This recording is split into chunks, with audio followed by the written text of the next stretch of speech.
ਵਾਹਿਗੁਰੂ ਜੀ ਕਾ ਖਾਲਸਾ ਵਾਹਿਗੁਰੂ ਜੀ ਕੀ ਫਤਿਹ। ਅੱਜ ਇਹ ਤਾਜ਼ਾ ਖਬਰ ਸਾਹਮਣੇ ਆ ਰਹੀ ਹੈ ਕਿ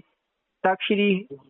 ਹਰਿਮੰਦਰ ਸਾਹਿਬ ਪਟਨਾ ਸਾਹਿਬ ਨੂੰ ਕਿਸੇ ਸ਼ਰਾਰਤੀ ਅਨਸਰ ਵੱਲੋਂ ਬੰਬ ਨਾਲ ਉਡਾਉਣ ਦੀ ਧਮਕੀ ਦਿੱਤੀ ਗਈ ਹੈ। ਇਹ ਧਮਕੀ ਇੱਕ ਪੱਤਰ ਰਾਹੀਂ ਦਿੱਤੀ ਗਈ ਹੈ ਜੋ ਕਿ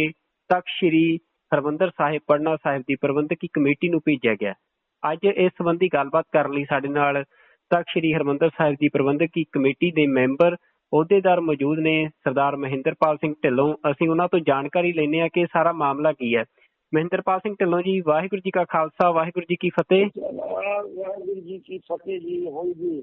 ਹਾਂਜੀ, ਜਿਹੜੀ ਇਹ ਜਾਣਕਾਰੀ ਸਾਹਮਣੇ ਆ ਰਹੀ ਆ ਕਿ ਕਿਸੇ ਵੱਲੋਂ ਇਹ ਧਮਕੀ ਭਰਿਆ ਪੱਤਰ ਜੋ ਹੈ ਉਹ ਤਖ਼ਤ ਸਾਹਿਬ ਨੂੰ ਉਡਾਉਣ ਦਾ ਭੇਜਿਆ ਗਿਆ ਹੈ, ਇਹ ਕੀ ਹੈ ਜੀ ਸਾਰਾ ਮਾਮਲਾ?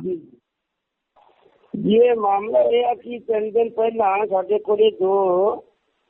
ਬਾਈ ਪੋਸਟ ਚਿੱਠੀਆਂ ਆਈਆਂ। ਇੱਕ ਦਾ ਰਜਿਸਟਰ ਸੀ, ਇੱਕ ਅਨਰਜਿਸਟਰ ਸੀ। 2 ਲੈਟਰ ਆਏ ਸੀ। ਇਹ ਰਜਿਸਟਰ ਲੈਟਰ ਦੇ ਲਿਖਿਆ ਹੋਇਆ ਸੀਗਾ ਕਿ 50 ਕਰੋੜ ਰੁਪਏ ਦੇ ਦਿਓ, ਨਹੀਂ ਤਾਂ ਤਖ਼ਤ ਸਾਹਿਬ ਤੇ ਬਾਲੀਆਂ ਨੂੰ ਹਟਾਇਆ ਜਾਊਗਾ ਔਰ ਤੁਸੀਂ ਕਿਸੇ ਨੂੰ ਖਬਰ ਕਰੋਗੇ ਪੁਲਿਸ ਨੂੰ, ਫਿਰ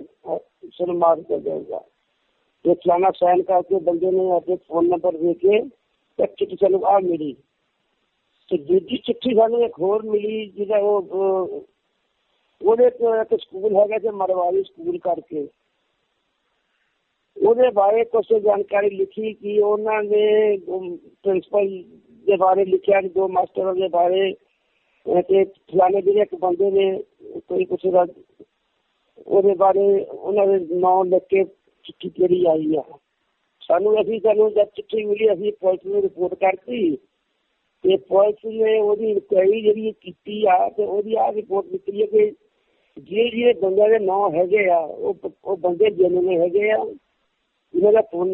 ਨੰਬਰ ਲਿਖਿਆ ਉਹ ਵੀ ਜੈਨੂਇਨ ਹੈਗੇ ਆ, ਪਰ ਉਹਨਾਂ ਨੇ ਉਹ ਲਿਖੀ ਨਹੀਂ ਹੈਗੀ। ਲਿਖੀ ਕਿ ਚਿੱਠੀ ਇੱਕ ਹੀ ਬੰਦੇ ਦੀ ਲਿਖੀ ਹੋਈ ਆ, ਉਹਨਾਂ ਦੀ ਰਾਈਟਿੰਗ ਇੱਕ ਹੀ ਦਿਖਦੀ ਆ ਦੋਨੇ ਚਿੱਠੀਆਂ ਤੇ ਜਿਹੜੀ ਹੈਗੀ ਆ ਉਹਦੇ ਤੇ। ਤੇ ਇਹ ਕੋਈ ਮਸਲਾ ਉਹਨਾਂ ਦੇ ਲੱਗੇ ਹੋਏ, ਪੁਲਿਸ ਲੱਗੀ ਹੋਈ ਆ। ਤੀਜਾ ਬੰਦਾ ਜਿਹਨੇ ਲਿਖੀ ਆ ਉਹ ਕੌਣ ਆ?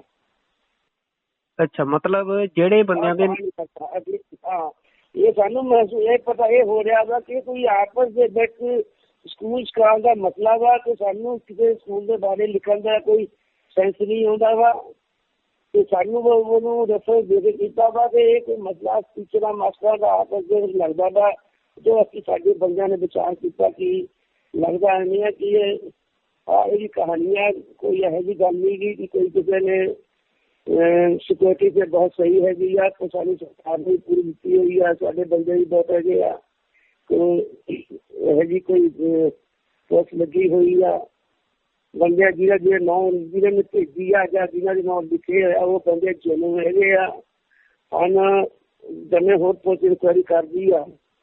ਮਤਲਬ ਤੁਹਾਡੇ ਕਹਿਣ ਦਾ ਮਤਲਬ ਆ ਕਿ ਸ਼ਰਾਰਤ ਲੱਗ ਰਹੀ ਆ ਕਿ ਕਿਸੇ ਵੱਲੋਂ ਇਹ ਸ਼ਰਾਰਤ ਕੀਤੀ ਗਈ ਆ? ਤੇ ਸ਼ਰਾਰਤ ਕੀਤੀ ਗਈ ਆ ਤੇ ਸ਼ਰਾਰਤ ਇਹਨਾਂ ਦੀ ਆਪ ਦੀ ਸ਼ਰਾਰਤ ਜਿਹਨੇ ਤਖ਼ਤ ਸਾਹਿਬ ਨੂੰ ਇਨਵੋਲਵ ਕਰ ਲਿਆ ਵਾ ਕਾਫੀ ਵੱਡਾ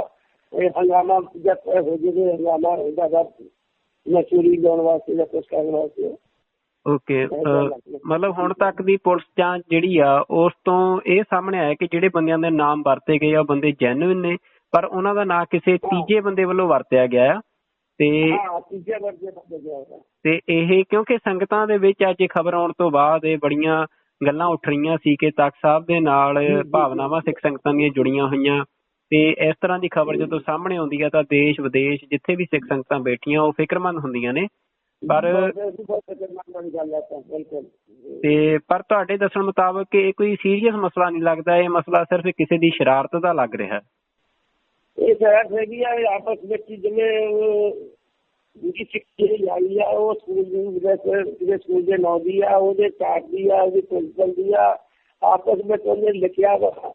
ਕਿ ਉਹਦੇ ਵਿੱਚ ਕੀ 70-72 ਸਾਲ ਪਹਿਲਾਂ ਗ੍ਰੰਥ ਗੁਰੂ ਗ੍ਰੰਥ ਸਾਹਿਬ ਜੀ ਹੋਰ ਗ੍ਰੰਥ ਬਹੁਤ ਸਾਰੇ ਇੱਥੇ ਸੀਗੇ। ਨਵੀਂ ਪ੍ਰਿੰਸੀਪਲ ਜਿਹੜੀ ਉਹ ਹੈਗੀ ਮੁਹੰਮਦਨ ਹੈਗੀ ਆ, ਉਹਨੇ ਮਾਸਟਰਾਂ ਮਿਲ ਕੇ ਇਹਨੂੰ ਅੱਗ ਲਾਤਾ, ਦੇਸ਼ ਦਾ ਐ ਦੀ ਗੱਲਾਂ ਕੋਈ ਲਿਖੀਆਂ ਹੋਈਆਂ ਤਾਂ ਕਿ ਕੋਈ ਹੰਗਾਮਾ ਹੋ ਜਾਵੇ। ਇਹੋ ਜਿਹੀ ਗੱਲ ਹੋਈ ਤਾਂ ਹੈ ਨਹੀਂ ਜੀ, ਨਾ ਤਾਂ ਕੋਈ स्कूल में अभी घटना घटी आ ना तो कोई किसी ने बेचा या कोई वो लगी आ ये मास्टर मुस्टर का चक्कर आपस में लगता है कि ना भाई कोई आपस में जिले शिकवे जो होने आए इन्होंने सख्त ना वरत के हंगामा क्रिएट करने की कोशिश की है। ਤੇ ਜੇ ਸੁਰੱਖਿਆ ਦੀ ਅਸੀਂ ਗੱਲ ਕਰੀਏ ਤਖਤ ਸਾਹਿਬ ਦੀ ਤਾਂ ਇੱਥੇ ਜਿਹੜਾ ਤੁਹਾਡਾ ਆਪਣਾ ਅਮਲਾ ਆ ਕਮੇਟੀ ਦਾ ਉਹ ਇੱਥੇ ਰਹਿੰਦਾ ਆ ਜਾਂ ਪੁਲਿਸ ਵੱਲੋਂ ਵੀ ਸੁਰੱਖਿਆ ਜਿਹੜੀ ਆ ਕੀਤੀ ਜਾਂਦੀ ਹੈ ਜਾਂ ਕੀ ਮਾਹੌਲ ਆ ਇੱਥੇ ਜਿਵੇਂ ਦੀ ਇਹ ਥ੍ਰੈਟ ਆਈ ਆ ਉਸ मतलब इसे का माहौल था एकदम जब नॉर्मल है कोई ऐसी गल नहीं है कोई सिक्योरिटी सानू मिली हुई है पहले तो ही हैगी आ असली भी सतर्क हो गए या थोड़ा जा हो रही निगरानी वो तेज करती है सारे पास भी थोड़ा वॉच कर लाते हैं कि कोई कोई जान हो भी ना जाए अच्छे हाथ रखना पड़ रही है तो हैगी गल हुई है